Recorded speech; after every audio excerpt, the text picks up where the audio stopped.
Hello everyone, welcome to my first mini blog. তো সকাল সকাল উঠে মুখ ধুয়ে ঘরে এসে একটু ক্রিম লাগিয়ে নিলাম। তারপর দিদির সাথে একটু কথা বলছিলাম। কথা বলতে বলতে একটু হাসাহাসি হচ্ছিল। তারপর চামড়ি খেয়ে দিদি বললো একটু রান্নাঘরে যেতে। রান্নাঘরে গিয়ে দেখি ডাল আর ডিম ভাজা হয়নি, তো সেটা আমি করে নিলাম। তো ডাল আর ডিম ভাজা করে দিদি আমাকে বলেছিল ভাত খেয়ে নিতে। তো আমি ভাতটা খেয়ে নিয়েছিলাম। ভাত খাওয়ার পর আমি স্নান করে নিয়েছিলাম। স্নান করে একটু ঢং করছিলাম, মানে ছবি তুলছিলাম, ভিডিও করছিলাম আর কি।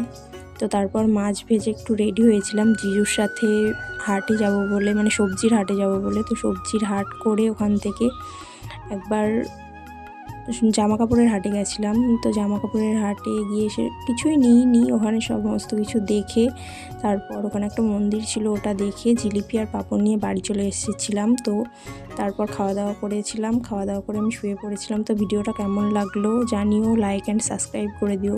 টাটা সবাই।